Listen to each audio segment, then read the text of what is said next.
Today, we're checking in on the berniemac showcast, then and now. From heartbreaking losses to inspiring transformations, each cast member's journey tells its own story. And trust me, some of what you'll experience will stay with you. Rest in peace to the late berniemac, who was 44 when he stepped into the shoes of Bernie McCullough, a man who never asked for fatherhood but rose to meet it with courage and heart. This wasn't some TV dad with a perfect plan. Bernie was loud, flawed, scared, and strong. He didn't sugarcoat life. He seasoned it. I've seen men like him, uncles, brothers, cousins, who step up when everyone else steps out, and it's never easy. Bernie had to discipline what he didn't damage, love kids he didn't make, and carry pain he never showed. Behind the jokes and lectures was a man terrified of failing these kids, but he never let them see it, and the way he spoke to us? That was his therapy. His honesty made us laugh, but his burden made us listen. Bernie wasn't just raising kids. He was healing from his past while protecting someone else's future. Next up is Jeremy Suarez, just 10 years old when he took on the role of Jordan Thomkins, Bernie's awkward, bug-collecting, sensitive nephew. Jordan wasn't the kind of kid TV usually roots for. He cried, panicked, peed himself, and couldn't catch a break from anyone, not even his little sister. But behind the high-pitched voice and nerdy quirks was a boy trying to grow up in a house where toughness was praised and softness was punished. I've come across boys like Jordan in real life, boys who feel everything too deeply and just need space to figure themselves out. Bernie tried to fix him, but Jordan didn't need fixing. He needed understanding. And slowly, through magic tricks and awkward confidence, we watched him change, but never lose himself. Jordan showed us that masculinity doesn't come in one shape. Sometimes, the bravest thing a boy can be is exactly who he is. Taking center stage is the heart of the house, Dee Davis. Just 5 years old when she became Bryana Thomkins, Bernie's soft spot and the youngest of the bunch. Bryana was sugar-coated chaos, sweet, cuddly, and completely unpredictable. One second she was giving hugs, the next, she was body-slamming Jordan without blinking. She looked at Uncle Bernie like he was her superhero in real life. And Bernie? He'd walk through fire for her. I've seen little girls like Bryana showered with love, yet growing up in the middle of grown-up problems they don't fully understand. She was innocent, yes, but not blind. As the series grew, so did her spirit, transforming from the baby of the house into a bold, unshakable voice that couldn't be ignored. What made her special wasn't just how adorable she was. It was the way she reminded us that children don't just need love. They shape it, stretch it, and sometimes test it harder than anything else. Stepping into the spotlight at just 11 years old is Camille Windbush, who embodied Vanessa Thomkins, the oldest of the three and the one who carried the heaviest load. She had that teenage fire, the rolled eyes, the sharp words, the wall she built just to survive the pressure. But underneath the attitude was a girl trying to parent her siblings, hold in her own dreams, and deal with the pain of feeling misunderstood. You see it all the time. Young girls pushed into grown-up roles, learning how to care for others before anyone really cares for them. She was strong, but not always seen. Stubborn, but only because she was scared of being disappointed again. Watching her grow wasn't just character development, it was healing, because behind every difficult girl is someone begging to be taken seriously. And Vanessa? She didn't just grow up, she rose. I'd like you to meet Kalita Smith, who was 32 when she became Wanda McCullough, Bernie's partner in love, in parenting, and in holding the whole household together. Wanda wasn't just a wife, she was a career woman, a peacemaker, and sometimes the only adult in the room. She balanced her VP job with bedtime stories, tantrums, and Bernie's chaos, all while staying 10 steps ahead. And yet, her strength wasn't always celebrated. Do women like her exist? Absolutely. Brilliant, capable, but constantly walking the tightrope between holding it down and being called too much.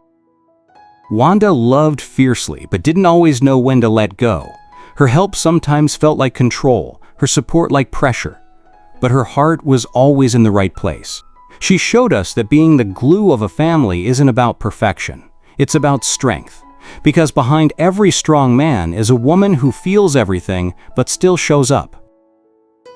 Sliding into the circle is Ashley Monique Clark, who was just 14 years old when she slid into the role of Teri, the loyal, intelligent best friend who never let Vanessa walk through her teenage years alone.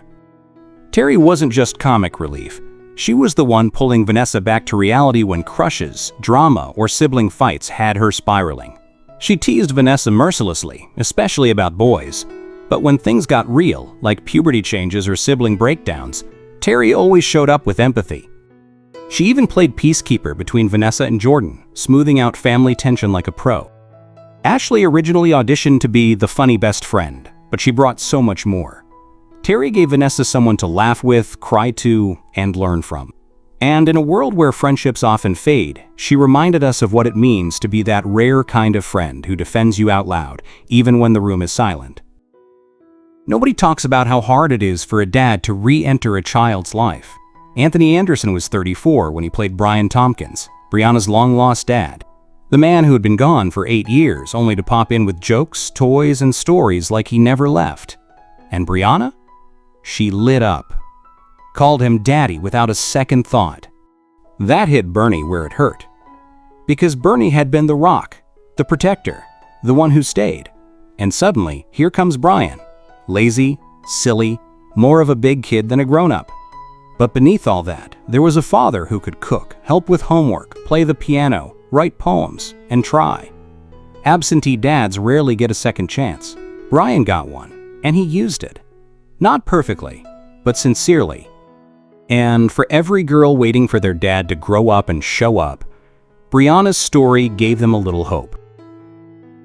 Rest in peace to Nia Rivera, just 15 when she lit up the screen as Donna, Jordan's soft-spoken crush and the cool girl everyone wanted to be around. Donna didn't need to try too hard. Her charm was quiet, natural, and easy. She wasn't mean, wasn't loud, wasn't perfect. But to a boy like Jordan Thomkins, she was everything. She was the classmate who sat just close enough to make his heart race, and a close friend to Vanessa Thomkins. We saw her in school scenes, blending into Nessa's circle, studying together, showing up for birthday parties, floating through hallway conversations that felt so real. She was never the center of attention, but somehow always left an impression. Jordan looked at her like she was magic. And Vanessa saw in her a kind of cool she didn't need to chase. Donna wasn't just liked, she was remembered, and Naya made sure of that. Cracking the door open is Lombardo Buar, who was only 27 when he became Chuy, the funny, loyal neighbor who'd drop in on Bernie like family. Chuy wasn't just comic relief. He was the kind of friend who showed up uninvited, but never unwanted. I know people like him, always ready with a joke, but you feel the loyalty underneath. He gave Bernie someone to lean on without making it too sentimental. And for viewers, he was the reminder that support doesn't always come loud or dramatic. Sometimes it's just a neighbor with good timing, a half-eaten sandwich, and no judgment. Chuy may not have had the spotlight, but his presence made everything feel more real. And that's the kind of character and friend you don't forget. Standing right beside Bernie in some of the funniest scenes was Reginald Ballard, 35, when he played WB, Bernie's childhood friend and barbershop buddy. WB was the guy who never tried too hard, because life didn't require much from him. He didn't overthink, didn't stress, didn't analyze. He just showed up, cracked a joke, and reminded you that laughter has its place even in chaos. And we all know a WB, that laid-back friend who's not the sharpest, but who sticks by you through everything. He was slow at times, but not unloving. Immature, but never malicious. What I loved about him most was the simplicity, how he could be part of the noise, yet never the cause of it. WB wasn't meant to fix anything. He was there to lighten it, and sometimes that's exactly what you need. You ever meet someone who just walks into a room and shifts the vibe? That's Cousin Dee. Don Cheadle was 37 when he dropped into the world of the berniemac show as Cousin Dee, a smooth-talking, quick-witted energy boost who didn't need the spotlight to steal a scene. He wasn't family by blood, but he had the kind of presence you don't forget. Sometimes, the best people in our lives are the ones who don't ask for credit. They just show up, crack a joke, lighten the load, and leave us feeling better than they found us. Cheadle's take on Cousin Dee reminds us that not all heroes wear capes. Some wear charm and good timing. If you've got someone like that in your circle, cherish them. People like Cousin Dee? They're rare. Up on deck is Wade Williams, who was 39 when he stepped into the collar of Father Cronin. A priest with patience forged in fire and a front row seat to Bernie's weekly nonsense.